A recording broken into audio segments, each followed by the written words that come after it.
हैं breast feeding के बारे में जानने के लिए। तो और यह हमारे लिए जानना भी बहुत जरूरी है, क्योंकि इससे हम माँ और बच्चे दोनों को बचा सकते हैं और उन्हें दोनों की लाइफ को सुरक्षित कर सकते हैं। तो मेरा जो टॉपिक है ब्रेस्ट फीडिंग कदम और उसके इंडिकेशन। तो मैं आपको सबसे पहले रंग के बारे में बताती हूँ, जो है yellow breast milk. Yellow breast milk जो होता है, जिससे यह बच्चे के लिए एक रंग नहीं होता है, बल्कि यह एक ऐसा मिल्क होता है जिसके अंदर एंटीबॉडीज और एंटीजन्स पाए जाते हैं, जो कि बच्चे को सुरक्षा, बीमारियों से सुरक्षा प्रदान करते हैं। और इसे हम कोलेस्ट्रॉल भी कहते हैं, या फिर और सरल भाषा में इसे हम खीस या फिर और भी नामों से जान सकते हैं। इसके अंदर मैं आपको एक एग्जाम्पल समझाती हूँ। जैसे कि सेना सैनिक होता है जो कि बॉर्डर पर खड़ा होकर अपने देश की सुरक्षा करता है, उसी तरह नेचर जो होती है येलो ब्रेस्ट मिल्क को एक बेबी के बच्चे के पैदा होने से लेकर के उसकी बड़े होने तक उसे सुरक्षा प्रदान करती है। इसके बाद ही एक और माँ का दूध आता है, जिसको माँ का दूध होता है, जिसे हम या वाइट ब्रेस्ट मिल्क भी कहते हैं। वाइट ब्रेस्ट मिल्क होता है वह बच्चे के संपूर्ण पोषण को बताता है, उसको हमें बच्चे को जरूर पिलाना चाहिए। तो हमारे दिमाग में अभी क्वेश्चन आएगा कि हमें येलो ब्रेस्ट मिल्क पिलाना चाहिए या फिर वाइट ब्रेस्ट मिल्क। इसका जवाब है हमें दोनों ही पिलाना चाहिए। येलो ब्रेस्ट मिल्क जो होता है हमें बीमारियों से बचाएगा, और जो येलो ब्रेस्ट मिल्क होता है वो हमें पोषण और इम्यूनिटी दोनों प्रोवाइड करता है। इसके बाद next colour is blue breast milk. जो ब्लू ब्रेस्ट मिल्क होता है इसे हम फोर मिल्क भी कहते हैं। इसके अंदर पानी की मात्रा जो होती है वो बहुत ज़्यादा होती है, जो कि बच्चे की प्यास बुझ जाती है। इसलिए यह बच्चे के शारीरिक और मानसिक ग्रोथ के लिए भी जरूरी होता है।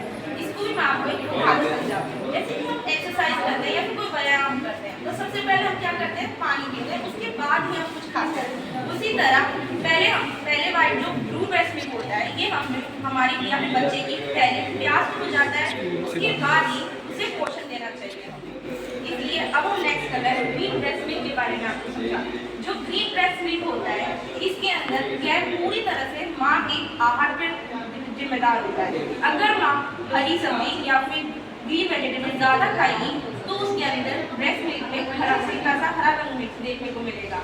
यह पूरी, तो हम इसलिए कह सकते हैं कि जो माँ का दूध होता है वो पूरी तरह बच्चे की माँ का जो दूध होता है वो पूरी तरह माँ के आहार पर डिपेंड करता है।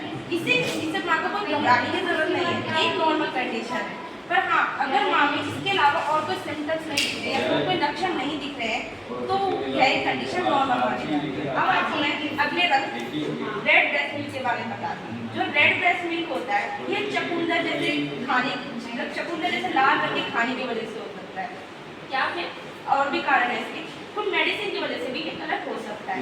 इसलिए हमें इसमें भी घबराने की जरूरत नहीं है। अगर यह हमें 2 या 3 बार दिखाई दे रहा है तो ये नॉर्मल कंडीशन है या फिर सामान्य है। बट अगर ब्लीडिंग मतलब रक्तस्राव लगातार हो रहा है और माँ को बुखार और पेन दोनों चीज हो रही है, तो यह कंडीशन बहुत गंभीर है। इसलिए हमें डॉक्टर की सलाह जरूर लेनी चाहिए।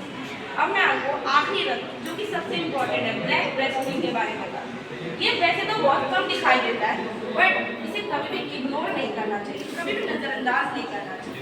यह मतलब कि कोई अदर मेडिसिन या फिर कोई अदर दवाइयाँ या फिर मेडिकल कंडीशन की वजह से भी हो सकता है।